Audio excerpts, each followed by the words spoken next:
Assalamualaikum warahmatullahi wabarakatuh. Bismillahirrahmanirrahim. Alhamdulillahirabbil alamin wa bihi nasta'in ala umuri dunya waddin. Wassalatu wassalamu ala asyrafil anbiya wal mursalin wa ala alihi wa sahbihi wa man sara ala nahjihi bi ihsanin ila yaumiddin wa ba'd. Allahumma inna nas'aluka ilman nafi'a wa na'udzubika min ilmin la yanfa'. Ya Allah, berikanlah kami ilmu yang bermanfaat dan lindungilah kami dari ilmu yang tidak bermanfaat. Hadirin Allah muliakan, alhamdulillah kita bersyukur kepada Rabbul Alamin atas segala nikmat yang Allah berikan kepada kita. Sebagaimana salawat dan salam semoga senantiasa tercurahkan kepada Rasulullah alaihi salatu wassalam beserta para keluarga, para sahabat dan orang-orang yang istiqomah berjalan di bawah naungan sunnah beliau sampai hari kiamat kelak. Hadirin Allah muliakan, sebuah kenikmatan dari Allah Subhanahu wa taala kita bisa bersua pada kesempatan yang berbahagia ini, pagi yang tidak biasa, karena ini adalah salah satu pagi di bulan Ramadan dan pagi yang menjelang 10 malam terakhir di bulan yang begitu mulia ini. Semoga Allah Subhanahu wa taala memberikan taufik kepada kita untuk bisa bertemu dengan 10 malam terakhir di Ramadan, dan semoga Allah Subhanahu wa taala memberikan taufik kepada kita untuk melakukan persiapan terakhir sebelum memasuki 10 malam terakhir, 10 malam terbaik di bulan Ramadan 1444 Hijriah. Dan semoga Allah mudahkan kita mendapatkan Lailatul Qadar pada tahun ini, amin ya rabbal alamin. Sebagaimana salawat berang salam semoga senantiasa tercurahkan kepada Rasulullah alaihi salatu wassalam beserta para keluarga, para sahabat dan orang-orang yang istiqomah berjalan di bawah naungan sunnah beliau sampai hari kiamat kelak. Hadirin Allah muliakan, kita akan kembali bersama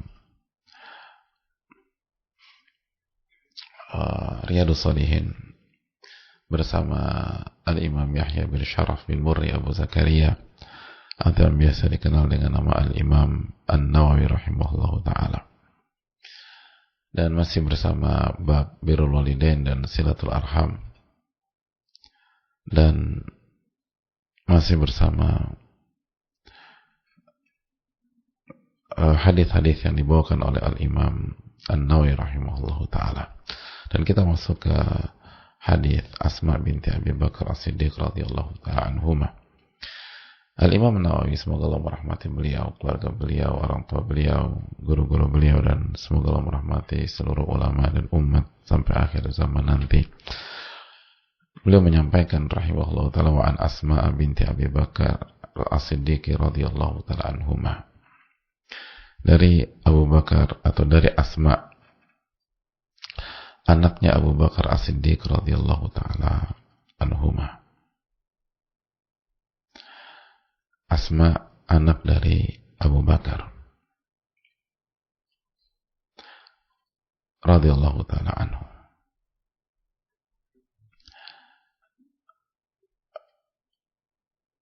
Beliau adalah saudari kandung dari Aisyah radhiyallahu ta'ala anha. Beliau menyampaikan, qadimat alayya ummi wa hiya musyrikah fi ahdi Rasulillah sallallahu alaihi wasallam. Ibuku datang atau pernah mendatangiku ketika beliau masih musyrik, masih belum beriman, pada masa Rasulullah SAW,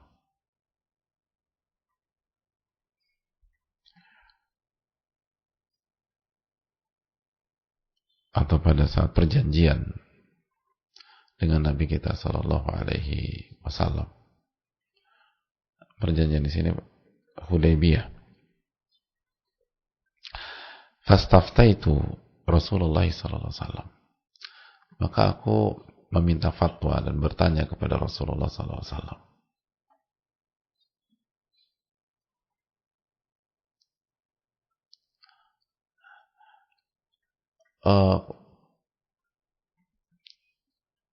Qultu qadimat alayya ummi wa hiya ragibatun afa asiru ummi. Asma mengatakan kepada Rasulullah SAW, beliau menyampaikan, ibuku datang kepada diriku dan beliau punya hajat, menginginkan sesuatu dari aku.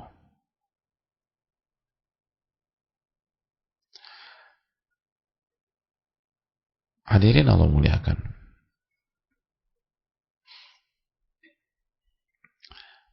lalu pertanyaan dari Asma adalah, bolehkah aku menyambung tali silaturahim dengan beliau? Jadi bolehkah aku menyambung tali silaturahim ke beliau?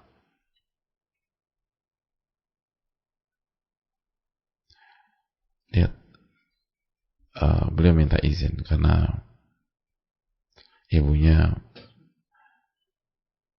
masih dalam kondisi belum beriman. Lalu apa kata Nabi SAW? Kata beliau alaihi salatu wassalam, "Na'am, sili ummik." Atau "Na'am, sili ummaki." Iya, jelas. Sambung tali silaturahim dengan ibumu.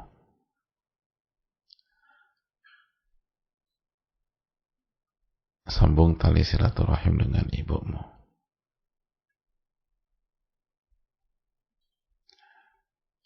Hadis ini dikeluarkan oleh Bukhari, Muslim. Hadirin Allah muliakan, Nabi SAW mengatakan, ya, sambung tali silaturahim dengan ibumu.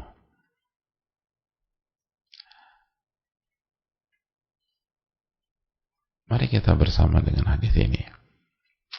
Sebelum kita bicara tentang fawaidnya atau pelajaran yang bisa kita petik dari hadis ini, mari kita sejenak bersama Asma binti Abi Bakar. Asma binti Abi Bakar.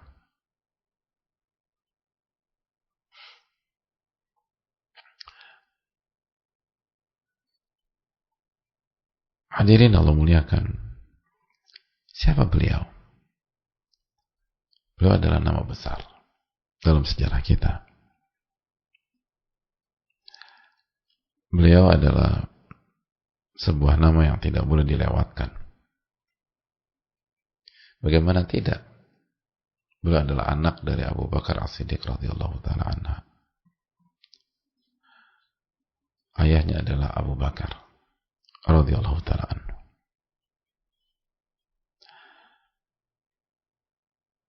Dan beliau adalah istri dari Az-Zubair.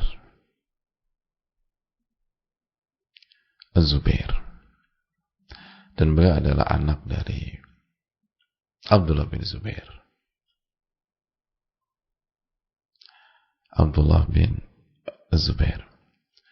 Jadi, maaf, ibu dari Abdullah bin Zubair. Jadi anak dari Abu Bakar. Nama besar. Lalu nikah dengan nama besar juga, Zubair bin Awam. Lalu anaknya menjadi orang besar juga, Abdullah bin Zubair.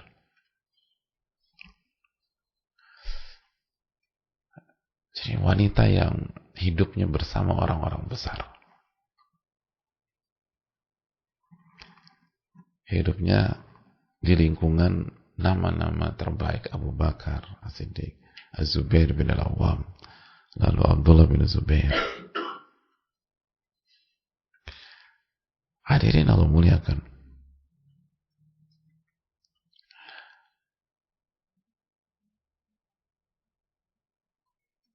sebuah uh, sebuah keutamaan langka bagi seorang wanita. Ada banyak wanita itu dikelilingi oleh orang-orang yang gak berkualitas. Suaminya gak berkualitas. Atau ayahnya dan sebagainya. Tapi Asma tidak. Asma ini dikelilingi oleh nama-nama besar. Bukan hanya berkualitas, nama-nama besar. Abu Bakar, Az-Zubair, dan Abdullah bin Zubair. Dan beliau adalah saudari dari Aisyah radhiyallahu ta'ala anha. Bayangkan, saudari kandungnya adalah Aisyah. Artinya saudarinya adalah Aisyah.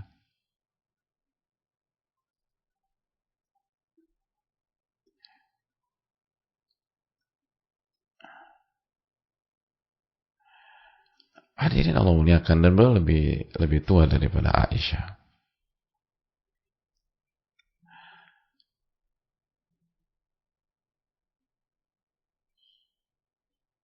Lebih tua daripada Aisyah beberapa belas tahun.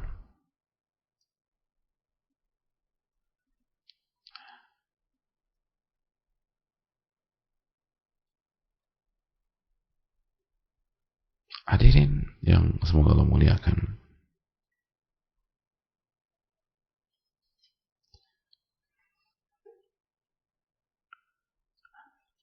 Lalu beliau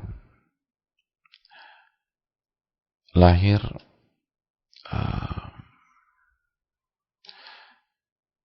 kurang lebih 27 tahun sebelum hijrah. Jadi beliau lahir 27 tahun sebelum hijrah.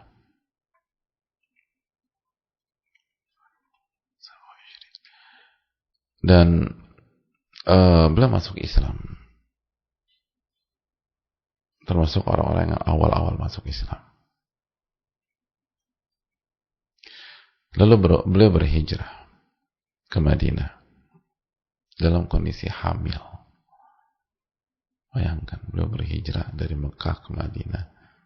Jamaah yang pernah umroh tahu bagaimana medan dari Mekah ke Madinah. Ini sosok wanita ini. Itu hijrah dalam kondisi hamil. Hijrah dalam kondisi hamil. Dan diriwayatkan bahwa Abdullah bin Zubair, jadi beliau hamil Abdullah bin Zubair. Hamil Abdullah bin Zubair waktu beliau berhijrah. Maka Abdullah bin Zubair lahir di Madinah dan menjadi bayi pertama yang lahir di Madinah dari kalangan muhajirin.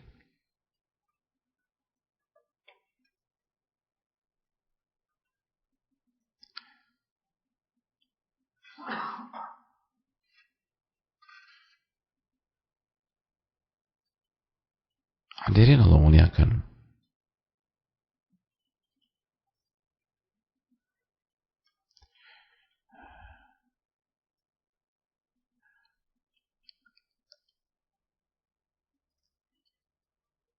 Beliau dijuluki Dzatun Niqatain,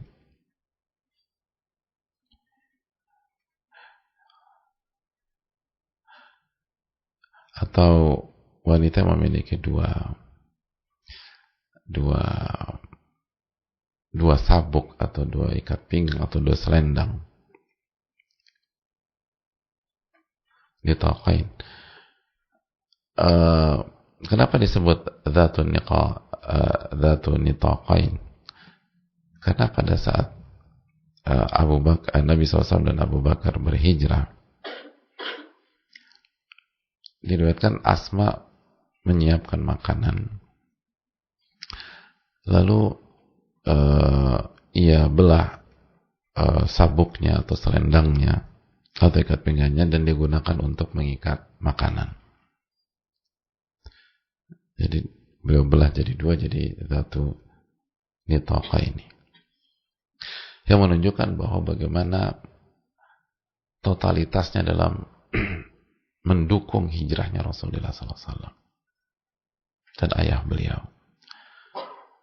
Bagaimana anak perempuan ini itu totalitas dalam mendukung Rasulnya SAW dan dalam birrul walidain kepada ayah. Dan beliau punya peran besar pada saat Nabi SAW dan ayahnya radhiyallahu ta'ala anhu berhijrah ke Madinah.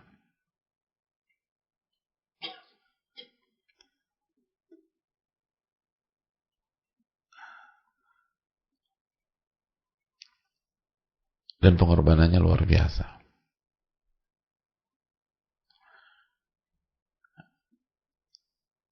Makanya selalu diingat dalam sejarah.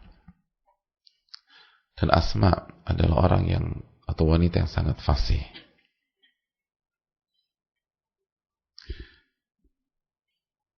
Dan beliau bisa menyampaikan syair.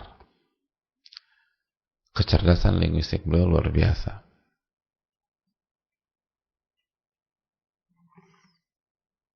Makanya tidak heran anak beliau Abdullah bin Zubair menjadi nama besar.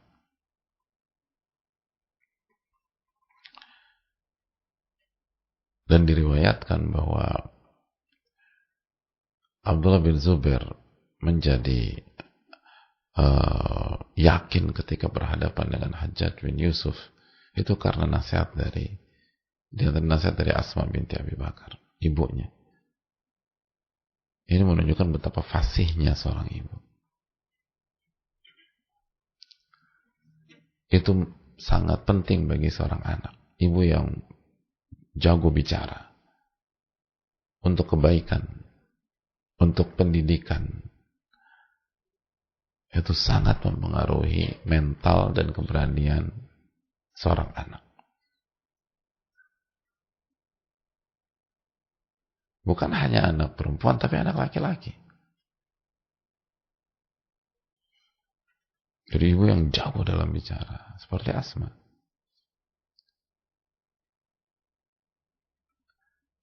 Dan kemampuan bicaranya bukan digunakan untuk ngomongin orang.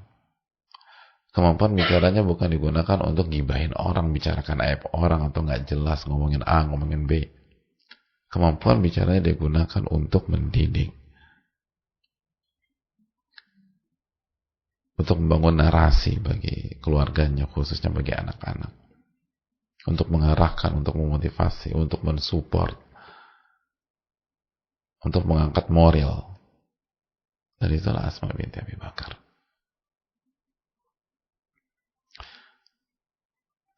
Dan beliau adalah wanita yang sangat cerdas dan sangat bersih hatinya.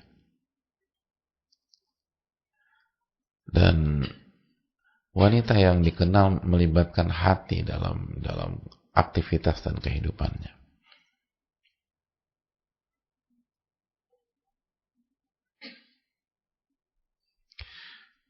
Dan sangat peka. Asma itu sangat peka.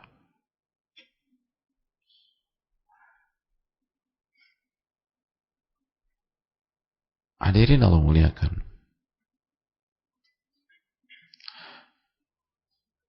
Makanya beliau kan sangat, ketika menjadi istri itu sangat membantu suaminya, Az-Zubair. Salah satu ikon seorang istri yang berkhidmat kepada suami, Asma binti Abi Bakar. Dan bukan hanya membantu suami, beliau itu sangat peka dengan suami beliau. Beliau tahu suami beliau itu pencemburu. Dan beliau tuh ngejaga itu. Sangat menjaga.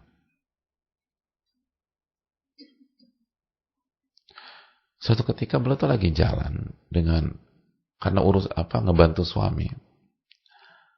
Lalu berpapasan dengan Nabi SAW dan ada beberapa orang di sana.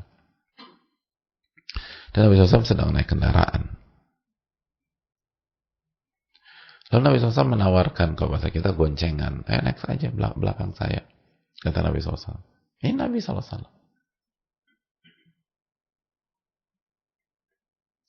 Fastahyaitu wa dzakartu Zubair wa ghairatahu. Qalat famadha.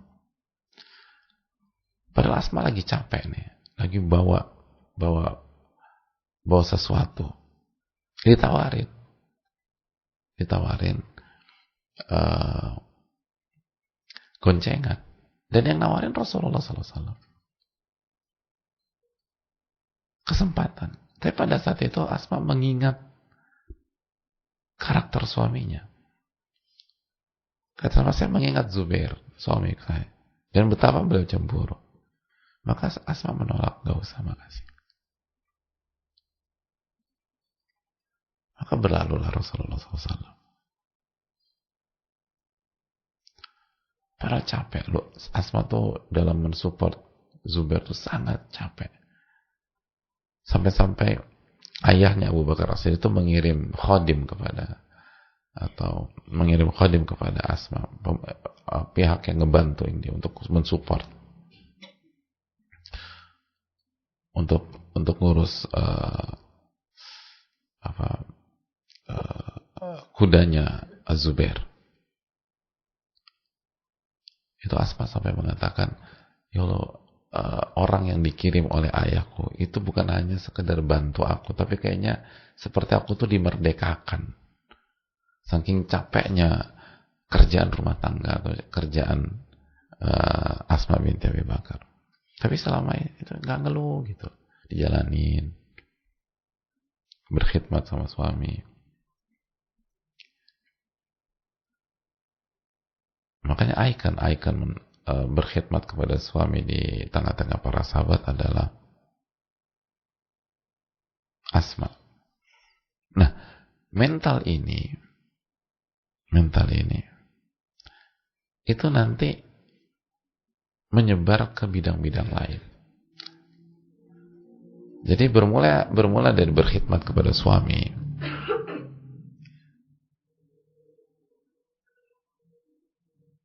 nanti itu itu hulunya, nanti hilirnya berkhidmat kepada umat, berkhidmat kepada masyarakat, melayani gitu, melayani banyak orang.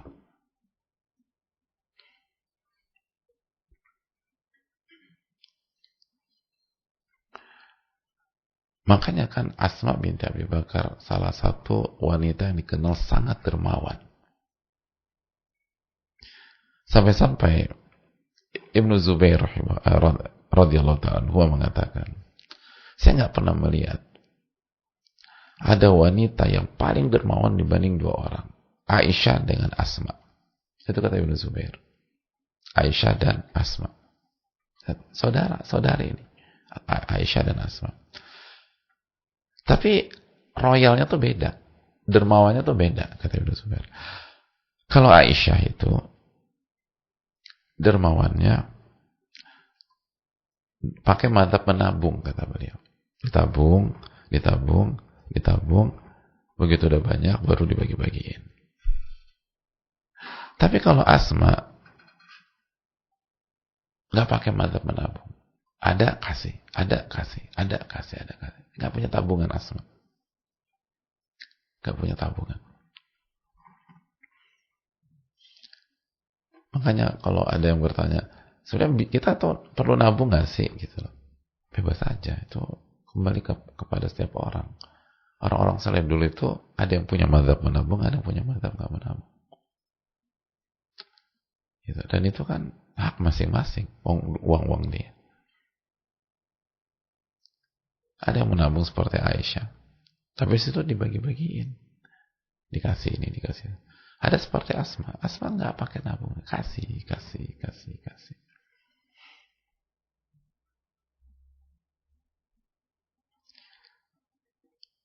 Itu poin. Dan Asma itu sangat berani ya mas, dan kuat, wanita yang kuat. Jadi beliau tuh kuat secara mental dan kuat secara fisik, dan nyalinya tuh besar.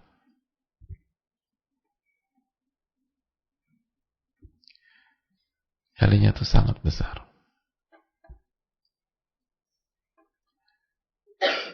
Sangat besar. Makanya kan beliau Hadirin Allah muliakan, beliau berani bicara apa adanya di hadapan Hajjaj bin Yusuf. Hajjaj bin Yusuf dihadapi sama Asma binti Abi Bakar. Gak basa-basi sama Hajjaj bin Yusuf, padahal itu salah satu nama yang sangat menakutkan dunia pada masanya.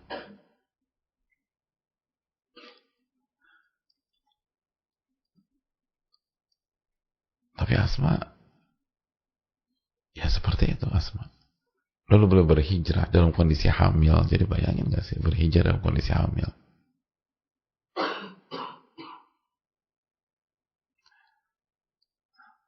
Itu kalau nggak punya keberanian nggak akan sanggup jemaah. Terus ikut di Yarmuk, itu Asma. Peperangan Yarmuk, itu Asma ikut.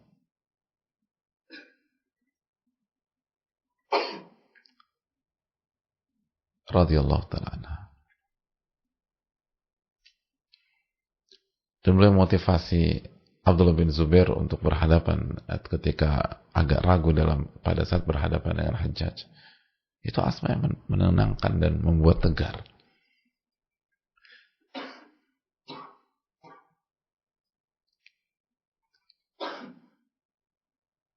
Dan beliau wafat di usia kurang lebih 100 tahun. Asma. Dan ketika wafat, itu giginya gak ada yang bolong, kata. Utuh. Dan akal beliau, cara berpikirnya masih bagus. Makanya tadi, berarti wanita yang sangat kuat. Secara fisik maupun secara batin. Dan Allah panjangkan usia beliau. Beliau wafat di Mekah.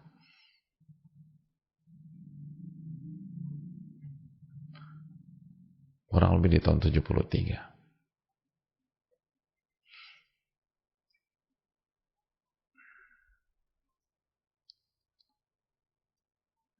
Itu ketika ikut Yarmuk itu bareng suami, bareng anak.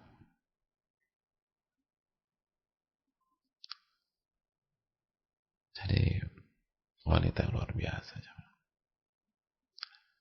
Dan dampaknya ke anak. Dampaknya ke anak. Oleh karena itu jemaah sekalian, itu yang perlu kita camkan bersama-sama. Dan itulah selayang pandang tentang Asma binti Abi Bakar. Semoga bermanfaat. Dan khususnya di Ramadan sekali lagi waktunya berbenah. Dan sebelum masuk 10 malam terakhir itu Nabi SAW aiqadha ahlahu, beliau bangunkan keluarga beliau. Artinya kalau kita ingin sukses di 10 malam terakhir, kita butuh menjadi orang tua yang tangguh, yang kuat. Karena ini momen keluarga. 10 malam terakhir itu momen keluarga. Nabi SAW membangunkan keluarga beliau. Bukan hanya seorang diri. Semoga Allah memberikan taufik. Wassalamualaikum warahmatullahi wabarakatuh. Assalamualaikum warahmatullahi wabarakatuh.